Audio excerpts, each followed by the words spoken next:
নমস্কাৰ বন্ধুসকল MKV support YouTube চেনেলটোলৈ মই মৰিয়াপন প্ৰথমে আপোনাক স্বাগতম জনাইছো। আজি এই ভিডিঅ'টোৰ জৰিয়তে অসম বুৰঞ্জীৰ কেইটামান অতি প্ৰয়োজনীয় কুৱেশ্যন এনসাৰ আলোচনা কৰা হ'ব, যিবোৰ আগন্তুক প্ৰতিযোগিতামূলক পৰীক্ষাসমূহত আপোনালোকক বহুত সহায় কৰিব। গতিকে ভিডিঅ'টো কোনো ধৰণৰ স্কিপ নকৰাকৈ প্ৰথমৰ পৰা শেষলৈকে চাব আৰু ভাল পালে লাইক কৰিব, কমেণ্ট এটা কৰিব আৰু লগৰ সমনীয়াসকললৈ শ্বেয়াৰ কৰি দিব যাতে তেওঁলোকেও এই ভিডিঅ'টো চাই কিছু উপকৃত হ'ব পাৰে। আহকচোন আমি ভিডিঅ'টো আৰম্ভ কৰোঁ। আমি আহিছোঁ প্ৰথমতে প্ৰথম প্ৰশ্নটোলৈ, অসম বুৰঞ্জীৰ পাৰ্ট 1ৰ প্ৰথম প্ৰশ্নটোলৈ। প্ৰথম প্ৰশ্নটো হৈছে the first Moamoria rebellion started during the region of প্ৰথম মোৱামৰীয়া বিদ্ৰোহ কাৰ ৰাজত্বকালত আৰম্ভ হৈছিলে? প্ৰমত্ত সিংহ, লক্ষ্মী সিংহ, ৰাজেশ্বৰ সিংহ, ৰুদ্ৰ সিংহ। চাৰিটা অপশ্যন দিয়া আছে, ইয়াৰ মাজতে কোনটো হয় আপোনালোকে ক'ব লাগে। ইয়াৰ শুদ্ধ উত্তৰটো হৈছে স্বৰ্গদেউ লক্ষ্মী সিংহ। ইয়াতে ডিছকাছ কৰি দিয়া হৈছে the Moamoria rebellion started during the region of Swargadeo Lakshmi Singha and ended during the region of Swargadeo Kamaleswar Singha. The revolt continued for up to 36 years from 1769 to 1805. স্বৰ্গদেউ লক্ষ্মী সিংহ সিংহৰ শাসনকালত মোৱামৰীয়া বিদ্ৰোহ আৰম্ভ হৈছিলে আৰু স্বৰ্গদেউ কমলেশ্বৰ সিংহৰ শাসনকালত সমাপ্ত হৈছিলে। 1769 চনৰ পৰা 1805 চনলৈ 36 বছৰ এই বিদ্ৰোহ অব্যাহত আছিলে। তাৰপিছত আগবাঢ়িছোঁ আমি ছেকেণ্ড কুৱেশ্যনটোলৈ। Burmese invaded Assam times. বাৰ্মিজে কেইবাৰ অসম আক্ৰমণ কৰিছিলে? ইয়াতে অপশ্যন দিয়া আছে 3, 2, 4, 1। ইয়াৰ শুদ্ধ উত্তৰটো হৈছে 3 times. There were 3 Burmese invasions of Assam between 1817 and 1826, during which time the kingdom of Assam came under the control of Burma from 1821 to 1825. Locally, this period called the Maniram ASSAMESE the day period of the Burmese. 1817 চনৰ পৰা 1826 চনৰ ভিতৰত অসমত 3বাৰ ব্ৰাহ্মিজ আক্ৰমণ হৈছিলে। সেই সময়ছোৱাত 1821 চনৰ পৰা 1825 চনলৈ অসম ৰাজ্য বাৰ্মাৰ নিয়ন্ত্ৰণলৈ আহিছিলে। স্থানীয়ভাৱে এই সময়ছোৱাক খিলঞ্জীয়া অসমবাসীয়ে মানৰ দিন, অসমীয়াত বাৰ্মিজৰ দিন বা সময় বুলি কোৱা হয়। আগবাঢ়িছোঁ তৃতীয় প্ৰশ্নটোলৈ। Phulaguri uprising took place in the year. কিমান চনত ফুলগুৰি বিদ্ৰোহ সংঘটিত হৈছিল? ইয়াতে দিয়া আছে 1895, 1894, 1861, 1821। ইয়াৰ শুদ্ধ উত্তৰটো হৈছে October 1861. The farmer uprising in the Phulaguri area of Middle Assam in October 1861 AD was one of the early present movements of the Indian freedom movement. October 1861।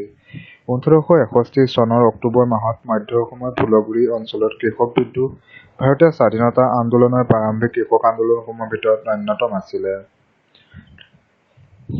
The title of overall administration head of Lower Assam region during the Ahom rule was. Ahom শাসনকালত নিম্ন অসম অঞ্চলৰ সামগ্ৰিক প্ৰশাসনৰ মুৰব্বীৰ উপাধি আছিলে। ইয়াত দিয়া আছে বৰপাত্ৰ গোহাঁই, বৰফুকন, মৰংগীকুঁৱা গোহাঁই আৰু আছে খংগা বৰুৱা। ইয়াৰ শুদ্ধ উত্তৰ হৈছে Borphukan. The title of the overall administrative head of the Lower Assam region during the Ahom rules was Borphukan. Borphukan Ahom ৰাজত্বৰ কালত নিম্ন অসম অঞ্চলৰ সামগ্ৰিক প্ৰশাসনিক মুৰব্বীৰ উপাধি আছিলে বৰফুকন। ৰুদ্ৰ সিংহ built the Ranghar with bamboo and wood. It was rebuilt by the brick and mortar by. ৰুদ্ৰসিংহই বাঁহ আৰু কাঠেৰে ৰংঘৰ নিৰ্মাণ কৰিছিল। ইয়াক ইটা আৰু মৰ্টাৰৰ দ্বাৰা পুনৰ নিৰ্মাণ কৰা হৈছিলে। কোনে নিৰ্মাণ কৰিছিলে? শিৱসিংহ, প্ৰমত্ত সিংহ, ৰাজেশ্বৰ সিংহ, লক্ষ্মী সিংহ। ইয়াৰ শুদ্ধ উত্তৰটো হৈছে স্বৰ্গদেউ প্ৰমত্ত সিংহ। কোৱা হৈছে Rang Ghar is said to be one of the oldest surviving amphitheatres in Asia. The building was first constructed during the reign of Swargadeo Rudra Singha with bamboo and wood. It was later rebuilt by brick by Sargodeo Pramata Singha in 1744 and 751 AD. Sargodeo Pramata Singha Ranghar Asia আটাইতকৈ পুৰণি জীৱিত এম্ফিথিয়েটাৰৰ ভিতৰত এটা বুলি কোৱা হয় আৰু এই ভৱনটো প্ৰথম স্বৰ্গদেউ ৰুদ্ৰসিংহ ৰাজত্বৰ কালত বাঁহ আৰু কাঠেৰে নিৰ্মাণ কৰা হৈছিল। পিছত ইয়াক 1744 চনৰ পৰা 1751 খ্ৰীষ্টাব্দত স্বৰ্গদেউ প্ৰমত্ত সিংহে ইটাৰে পুনৰ নিৰ্মাণ কৰিছিলে। পাছৰ প্ৰশ্নটো শেষৰ আহোমৰ স্বতন্ত্ৰ ৰজা কোন আছিল? The last independent Ahom king was. এতিয়া আছে চন্দ্ৰকান্ত সিংহ, পুৰন্দৰ সিংহ, যোগেশ্বৰ সিংহ, কমলেশ্বৰ সিংহ। ইয়াৰ শুদ্ধ উত্তৰটো হৈছে পুৰন্দৰ সিংহ। পুৰন্দৰ সিংহ 1818 to 1833 to 1838 was the last king of the Ahom kingdom in Assam. He was installed as a king twice. Purandar সিংহ ইয়াৰ শুদ্ধ উত্তৰ হৈছে পুৰন্দৰ সিংহ অসমৰ শেষ ৰজা আছিলে।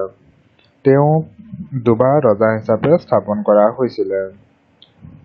Year of 1894 was related to বছৰ 1894 সৈতে সম্পৰ্কিত। ফুলগুৰি ধাবা, ৰংগিয়া ৰিভল্ট, পথৰুঘাটৰ revolt, none of the above. ইয়াৰ ভিতৰত কোনটো? ইয়াৰ শুদ্ধ উত্তৰটো হৈছে Patharughat revolt. 25 years before Jallianwala massacre, more than 100 prisoners fell on the to the bills to the British on January 28, 1894. In Pothrughat, a small village in Assam, Darong district, Jallianwala গণহত্যাৰ 25 বছৰ আগতে 1894 চনৰ 28 জানুৱাৰীত অসমৰ দৰং জিলাৰ এখন সৰু গাঁও পথৰুঘাটত 100ৰো অধিক কৃষক ব্ৰিটিছৰ গুলীত পৰিছিলে, নিহত হৈছিলে। The Assam region was separated from the Bengal presidency in Assam অঞ্চলটো বেংগল প্ৰেচিডেন্সিৰ পৰা পৃথক কৰা হৈছিলে কিমান চনত? 1874, 1889, 1861, 1826। ইয়াৰ শুদ্ধ উত্তৰ হৈছে 1874। In 1874, Assam was detached from the administrative control of Bengal and was made into separate chief কমিশনাৰশ্বিপ। 1874 চনত অসম বংগৰ প্ৰশাসনিক নিয়ন্ত্ৰণৰ পৰা বিচ্ছিন্ন কৰা হৈছিল আৰু পৃথক মুখ্য আয়ুক্ত পদ তৈয়াৰ কৰা হৈছিল। Who led the first revolt against the British in Assam? Assam ব্ৰিটিছৰ বিৰুদ্ধে প্ৰথম বিদ্ৰোহৰ নেতৃত্ব কোনে দিছিলে? এই আনচাৰকেইটাৰ ভিতৰত শুদ্ধ উত্তৰটো হৈছে Gomdhar Konwar. In 1828, Gomdhar Konwar, Assamese Gomdhar Konwar, a prince of the Ahom royal family, his colleague Dhananjay Bargohain and their followers rose in revolt against the British occupation of Assam. Gomdhar Konwar 1828 চনত গোমধৰ কোঁৱৰ অসমৰ ব্ৰিটিছ অধিকাৰৰ বিৰুদ্ধে বিদ্ৰোহ কৰিছিলে আৰু তেওঁৰ সহকৰ্মী ধনঞ্জয় বৰগোহাঁই আৰু তেওঁলোকৰ অনুগামীসকলে একলগ হৈ। শেষৰ কুৱেশ্যনটো হৈছে when was the Maniram Dewan হেং? মণিৰাম দেৱানক কেতিয়া ফাঁচি দিয়া হৈছিলে? 1857, 1858, 1920, 1942। শুদ্ধ উত্তৰটো হৈছে 1858। 26 ফেব্ৰুৱাৰী 1858। He and Pioli Bora were publicly hanged on 26 February 1856 at the Jorhat Central Jail. Maniram death was widely mourned in Assam, and several tea garden workers struck work to express their support for the rebellion. 26 ফেব্ৰুৱাৰী 1858 চনৰ 26 ফেব্ৰুৱাৰীত তেওঁ আৰু পিয়লি বৰুৱাক ৰাজহুৱাভাৱে যোৰহাট কেন্দ্ৰীয় কাৰাগাৰত ফাঁচি দিয়া হৈছিলে।